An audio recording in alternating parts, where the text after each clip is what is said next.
Bagaimana imam kita biar selalu stabil? Bagaimana iman kita biar selalu stabil? Emang mobil stabil? Sementara kehidupan ini masih terus berlanjut, kebutuhan hidup terus meningkat, lingkungan terus mengglobalisasi, sementara kemiskinan itu cenderung kepada kemusyrikan, godaan makin besar. Tolong beri trik dan strategi terhindar dari godaan. Berjamaah. Bangun tidur, sholat subuh, berjamaah. Habis ini nanti ada acara, berjamaah. Berjamaah yang baik-baik. Tinggal di lingkungan jamaah, dekatkan ke masjid. Pengajian, wirid yasin, tausiah. Di kantor, gitu juga. Dekatkan komunitas kantor. Di tempat kerja, kita ini kan tak keluar dari tempat. Di rumah, di masjid, di kantor, di jalan. Di jalan, dengarkan radio, ceramah. Nonton TV ceramah. Sinetron, infotainment yang merusak, matikan. Handphone juga, grup WA tausiah. Saya Pak Ustadz di grup WA alumni, hati-hati, CLBK. Cinta lama bersemi kembali, cucian lama belum kering. Nauzubillah. Oleh sebab itu maka syarat untuk istiqomah adalah berjamaah. Kemudian pula dengan globalisasi dunia, jangan banyak keinginan. Itu kunci. Jangan banyak keinginan, karena sumber segala dosa kekecewaan adalah ingin. Nih punya kerja setan.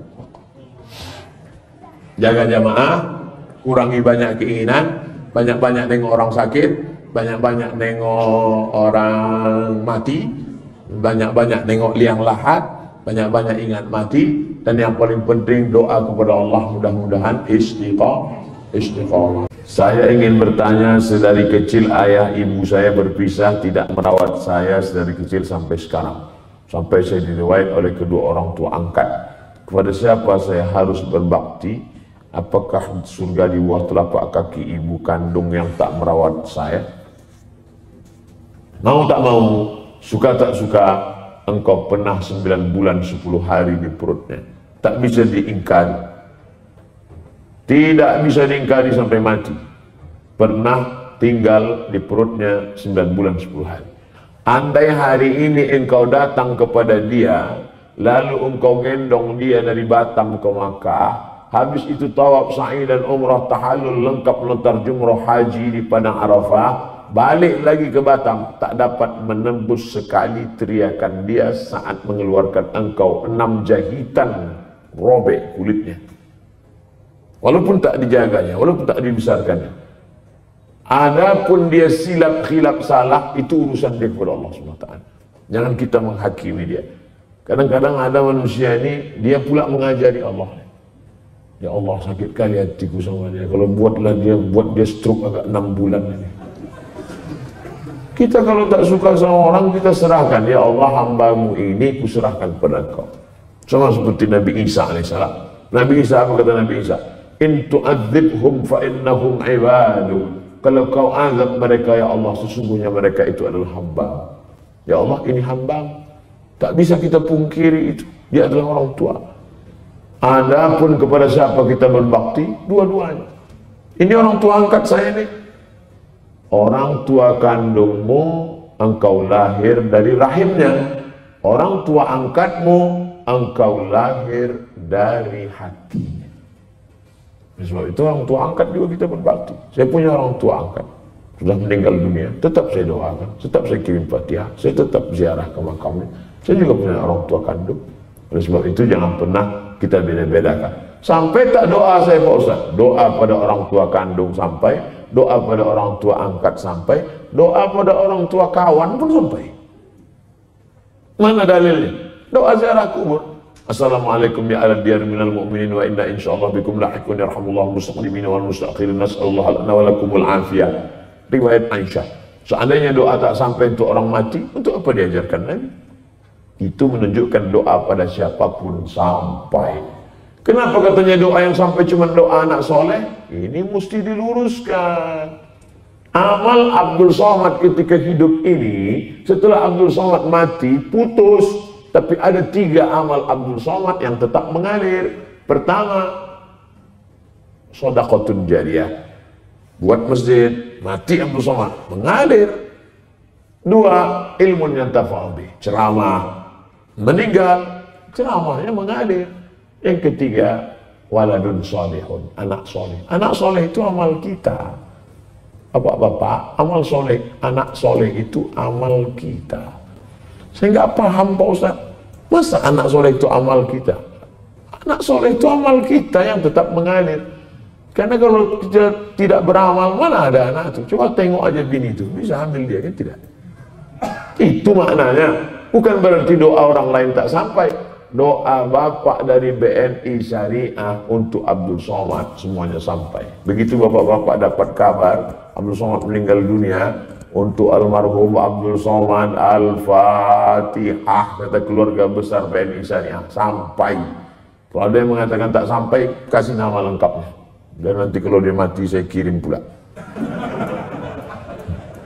Saya bilang tak sampai. Oleh sebab itu maka ijma' ulama tentang sampai. Jangan khawatir yang tak punya anak. Pak Ustaz, saya nanti meninggal dunia, anak tak ada, siapalah yang mendoakan saya? Enggak segetonya kali. Kami semua akan mendoakan. Ada pun yang mengatakan doa anak soleh, itu hadis tentang menjelaskan amal kita putus. Tapi ada satu amal kita yang dulu pernah investasi kita di dunia tetap mengalir. Ada pun amal orang hidup untuk orang mati sampai. Doa Pak John sampai, doa Bapak sampai, doa Ibu sampai, doa siapapun sampai. Dengan syarat masih sama-sama simpati. Dari XL payah, roaming. Saya ingin tanya, amalan apa yang harus supaya cepat mendapatkan keturunan? Dan amalan yang harus untuk memperoleh anak yang soleh dan solehah. La tuqra'u fi amrin asirin. Ya ayyuhalladzina amanu, hai orang beriman, ista'inu, minta tolong kepada Allah, bisabri, tahan diri, jangan kedukun, jangan makan haram, wassalah, sholat, usolli sunnatal hajat, bagi yang pakai usolli tiap malam buat sholat sunat hajat, suaminya, istrinya, dua-duanya bagus. Di sujud terakhir minta kepada Allah, jangan diucapkan di mulut, dalam hati saja. Ya Allah, berikanlah kami anak yang soleh solehah. Kalau sampai mati nanti tak juga ada husnuzan sama Allah. Boleh jadi Allah memeliharakan kita. Mungkin kalau dia ada, dia akan menjadi pecandu narkoba, dia akan menjadi. Maka satu-satunya cara hidup ini ridha adalah ana inda husnuzanni abdi bi, prasangka baik, husnuzan pada Allah. Itu salah satu cara kita baik dengan Allah. Karena kalau tidak, kita akan suuzon terus. Kenapa dia punya anak? Kenapa aku tidak? Kenapa dia begini? Kenapa aku tidak? Setelah kita usaha optimal, tawakal, setelah itu satu-satunya jalan adalah husnuzan kepada Allah Subhanahu wa taala. Ketika saya antar jemput anak saya, ini panjang nih ceritanya. Ketika saya antar jemput anak saya sekolah, ternyata anak kita jajan, makan, minum sambil berdiri. Begitulah hampir di semua sekolah. Apa tak anak itu berdiri? Gurunya pun tegak juga.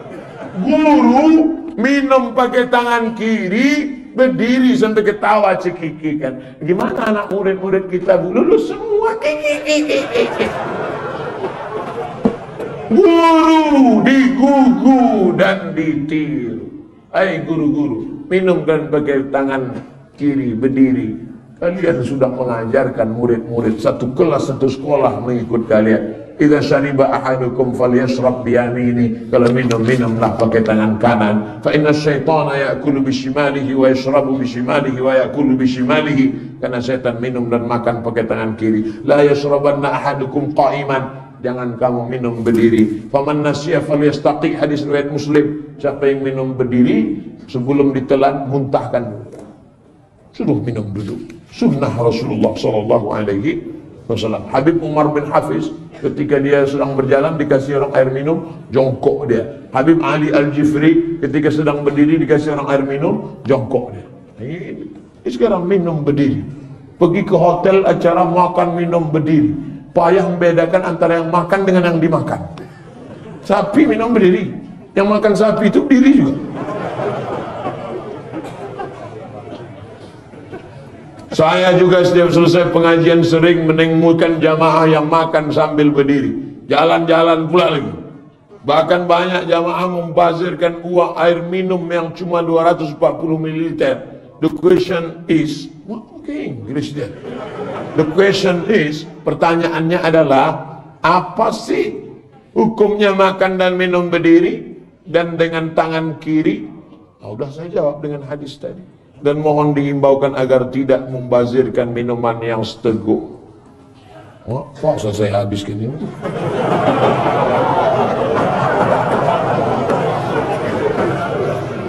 Kalau kita minum, cari minum yang gelas tuh, gelas atau botol yang kecil, minum habis. Mubazir sayang. Innal mubazzirina kanu ikhwana syayatin. Orang mubazir saudara setan. Setan kalau udah nengok orang mubazir, hai brother, hai saudaraku sesama setan. Ikatan setan-setan. Pak Ustadz, apakah Islam memperbolehkan kita mengangkat anak, menjadikannya sebagai anak kandung? Adopsi bagus. Yang membuat adopsi tak bagus 3. Pertama, membuat nama anak adopsi pakai nama dia. Itu tak baik. Saya ingin betul punya anak perempuan. Lalu saya cari di rumah sakit, dapat saya kasih adopsi. Saya kasih namanya Fatimah. Fatimah binti Abdul Somad. Haram, karena bukan anak saya. Saya mesti cari nama ayah kandungnya. Anak ayah kandungnya tak ada. Maka pakai bin Abdullah bin Fulan. Adopsi harus tulis di akta nama dia. Haram, tak boleh. Ud'uhum li'abaihim. Mesti pakai nama ayah kandung. 2. Mengapa haram adopsi yang zaman sekarang ini? Saya cari anak perempuan orang, lalu saya bawa ke rumah, kasih makan, kasih pakaian, dia pun besar menjadi anak gadis. 18 tahun akan datang, umur saya 58, umur dia 18 tahun. Dia masih muda. Tidak mahramnya kan, berdua-duaan. Berapa banyak awalnya anak angkat menjadi bini angkat. Hati-hati ibu, waspadalah. Nampaknya sederhana, tapi tidak sesederhana itu di masa akan datang. Dunia berganti, musim berubah. Bapak Fulan menikah dengan anak angkatnya. Kenapa bapak nikah dengan anak angkat bapak? Semanalah Pak Ustadz, tiap malam saya balik, dia yang bukakan pintu. Bini saya duduk, kena rematik, nonton TV. Waspadalah. Maka kalau bapak mau mencari anak angkat perempuan, cari anak saudara bapak, keponakan bapak. Maka nanti setelah dia gadis, dia jadi mahram. Kalau ibu mau cari anak angkat laki-laki, cari keponakan ibu, anak saudara ibu. Nanti dia lajang, dia jadi mahram sama ibu. Begitu caranya. Kalau tidak, nanti berdua-duaan dia di rumah. Ini pergi arisan. Udah macam anak saya Pak Ustadz, udah macam adik saya Pak Ustadz. Berawal dari macam, berakhir dengan macam-macam. Yang ketiga, kesalahan dalam adopsi adalah membuat surat wasiat semua harta untuk anak adopsi. Tak 1-2 kasus saya menangani, dipanggil untuk kasus macam itu. Saking marahnya dia dengan saudara kandungnya, bila aku mati nanti semua hartaku, rumahku, rukoku, mobilku, emasku untuk anak angkatku ini, adapun adikku, abangku itu selop Jepang pun jangan kasih dia. Kan gawat itu. Oleh sebab itu kalau selamat dari yang 3 ini, lanjutkan anak adopsi boleh, dengan syarat jangan lakukan yang 3. Jangan pakai binti kita. Hati-hati kita kalau tak mahram. Kalaupun sudah sempat terangkat, harus jaga, jangan sampai berdua-duaan di kamar, di rumah. Yang ketiga, jangan sampai buat surat wasiat semua untuk dia. Berapa banyak boleh wasiat untuk dia? Tak lebih dari 1/3 total harta. Kalau total harta ibu bapak 1 M, dia boleh dapat 333 juta. Tapi kalau hibah boleh. Hibah itu ruku untuk engkau. itu tanah untuk engkau hibah boleh, tapi kalau wasiat tak boleh lebih dari 1/3 total harta. Apa hukumnya menyimpan tali pusar anak? Kenapa disimpan? Tali pusar itu sama macam kuku, sama macam rambut. Yang paling bagus ditanam ke tanah, dari tanah balik kepada tanah. Rambut itu tanam ke tanah. Tukang-tukang pangkas itu kan banyak rambut. Di mana rambut ibu selama ini, rambut bapak yang mereka? Jangan-jangan dimasukkannya ke sofa. Rambut yang banyak itu mestinya digali tanah, masukkan ke tanah. Dari tanah balik kepada tanah. Di situ dibuang. Begitu juga tali pusar. Ada pun tradisi nenek moyang kita di kampung, ditanamkan ke tanah, dipasang lilin di atas. Kalau ditanya, "Nek, ini kenapa gini?" "Itu kakakmu sedang lari-lari, nanti nampak lilin balik dia ke sini." Khurafat. Tahayul, tak ada tuntunan sama sekali. Nah, oleh sebab itu baiknya gali tanah, tanam, buang. Ini orang yang menyimpan ini kenapa? Katanya kalau anak itu lahir besampul, ada anak itu lahir besampul dia, itu disimpan, nanti dikasih minyak, minyaknya diusapkan jadi kebal. Kebal itu apa? Mau jadi centeng? Mau jadi security? Saya bukan menyepelekan kawan-kawan sahabat kita security. Bekalilah kepala dia dengan ilmu pengetahuan. Masukkan dia S1 ekonomi syariah, S2 ekonomi syariah, S3 ekonomi syariah. Nanti dia akan menjadi konsultan BNI syariah. Lebih baik daripada menyimpan ini kebal. Preman-preman pun sudah taubat semua sekarang. Saya sudah berumur 33 tahun. Angka cantik. Namun belum juga mendapatkan jodoh. OTW. Jodohmu itu ada. Adakah orang yang tak berjodoh? Ada. Cuman jumpanya kapan? Itu yang jadi masalah. Jadi kalau ada orang meninggal gadis, meninggal lajang, adakah jodohnya? Ada. Jumpanya di surga nanti. Makanya banyak orang tak jumpa. Kau kenapa tak jadi nikah? Cinta tak harus memiliki. Terus, tapi dia udah nikah sama orang lain. Kutunggu janda. Tapi dia udah beranak 2. Beranak ampe dan nanti juga. Tak ada habisnya. Habisnya mati. Kau mati. Kami akan berjumpa di pintu surga. Tapi dia diambil lakinya. Allah akan ciptakan macam dia juga. Memang kalau sudah cinta bersarang dalam hati, oh so sweet. Apa kata Qais? Qais ini sampai gila, Bapak. Qais sampai gila gara-gara jatuh cinta sama Laila. Apa kata Qais? Jananna bi Laila wa hiya jannah bi ghairina. Jananna bi Laila wa hiya jannat bi ghairina wa ukhra bina majnunatun la nuriduha. Aku tergila-gila pada Laila. Laila pula tak mau cinta sama aku. Ada perempuan lain yang mau, aku pula yang tak hendak sama dia. Begitu rupanya cinta ini. Lalu kemudian akhirnya Qais ini gila. Datang ayahnya sebelum Nabi Muhammad SAW. Datang ayahnya membawa Qais berdoa di pintu Ka'bah. Akhirnya Qais pun sembuh. Makanya Qais salah satu mukjizat kesembuhan, sembuh di dinding Ka'bah. Makanya kalau ada anak kita tergila-gila, bawalah doa di samping pintu Ka'bah. Sampai akhirnya datang orang bertanya kepada Qais. Qais, ya, kau lebih pilih Laila atau dunia beserta isinya? Laghubaru li'aliha ahabbu ilayya wa asfa li balwaha. Debu yang menempel di sandal Qais lebih kucinta daripada dunia beserta isinya. Debu menempel di sandal Laila lebih kucinta daripada dunia beserta isinya.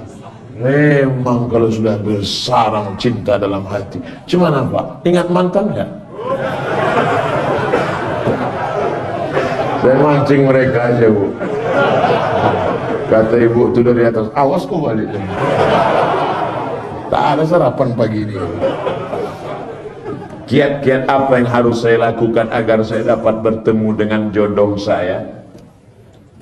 Jodoh itu rezeki apa tak rezeki? Rezeki. Air ini rezeki apa tak rezeki? Rezeki diatur Allah apa tidak? Kalau rezeki ini, kalau air ini rezeki saya, berarti air ini juga jodoh saya, betul? Ini sudah ditetapkan Allah untuk saya, betul? Mungkinkah air ini masuk ke mulut saya kalau saya tak ada ikhtiar dan usaha? Oh, dia masuk. Harus ada usaha menggerakkan tangan, membuka tutupnya, mendekat ke mulut. Itulah ahlus sunnah wal jamaah. Namanya al-kasbu. Al-kasbu bahasa lainnya ikhtiar. Yang lajang-lajang, datanglah kalian ke ustaz-ustaz. Ini mereka ini banyak stok-stok mereka. Datang. Assalamualaikum Ustaz. Waalaikumsalam. Saya belum nikah nih Pak Ustaz. Aku tahu dari tatapan matamu. Ustaz kan banyak jamaah Ustaz. Ada grup-grup WA tuh, grup jombloan sejati, grup hijab bersetampa laki. Tolong Ustaz carikan untuk saya satu Ustaz. Cantik, kaya, orang tuanya banyak tanah ruko, sudah di ruang ICU, taat beragama, orangnya sopan. Kalau ada macam itu, ngapain ku kasih ke kau?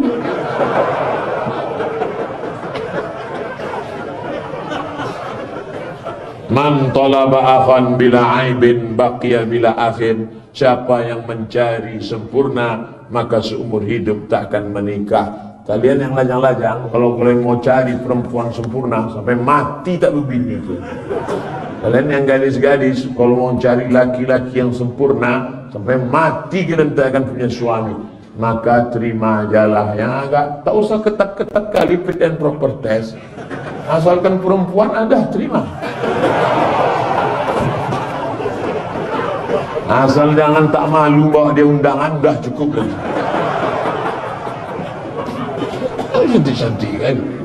Ini cari perempuan cantik. Sampai kalau pergi undangan, semua orang yang situ menengok. Untuk apa? Jadi fitnah itu, betul? Kita tanya orang, itu bini kau ya? Iya. Oh, cantik kali ya. Aku tak emosi gitu. Lama-lama darah tinggi kumat mati. Tengok, itu bini kau ya? Iya. Oh, cantik kali. Kau pakai pelet ya? Oleh sebab itu bini kau ya? Iya. Kau dapat dia nikmat. Iya. Tapi dia dapat kau laknat.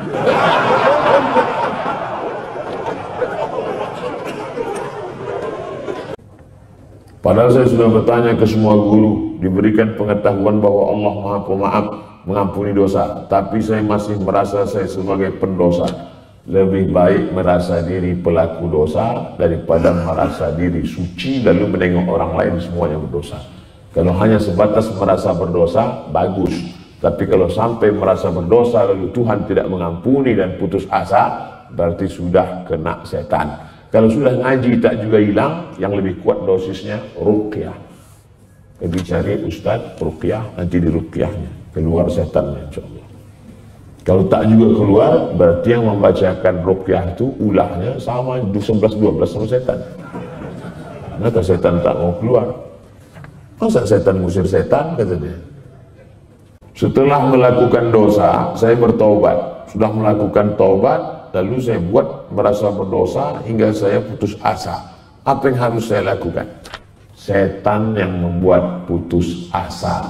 Bahasa kitanya putus asa. Bahasa aslinya putus harapan. Tak ada harapan. Bahasa Inggrisnya hopeless.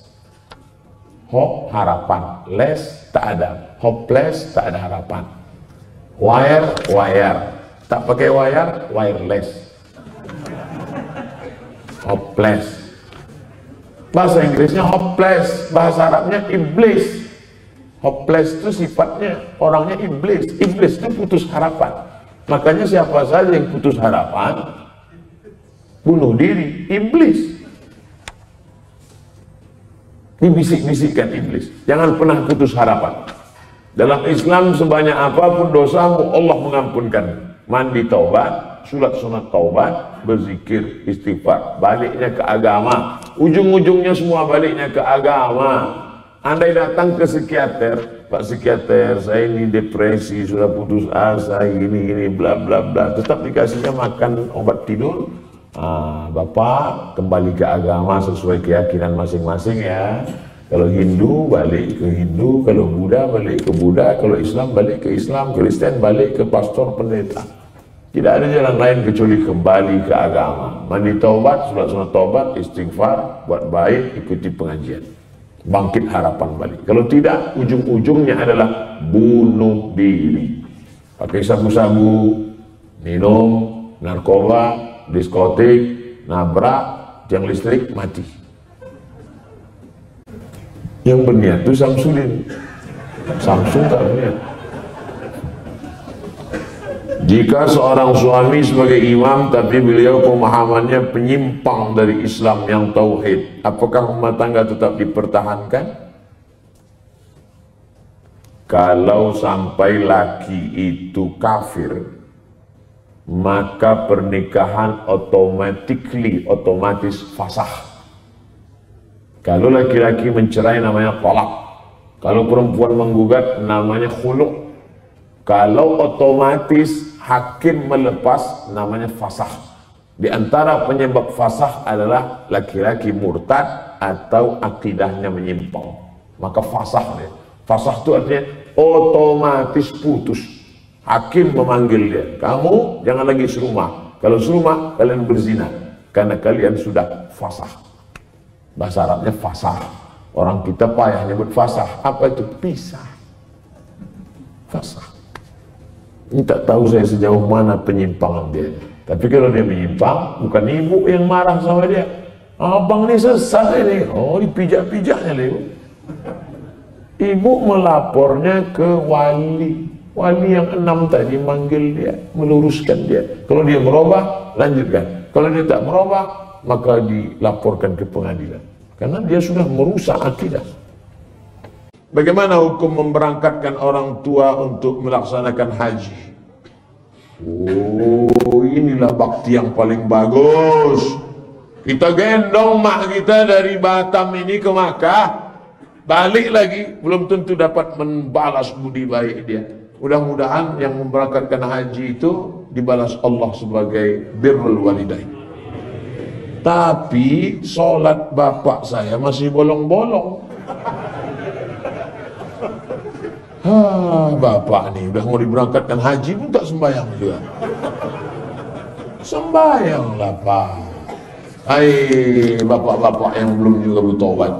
Anak kalian sudah hijrah, anak kalian sudah pengajian, kalian pula tak sembahyang.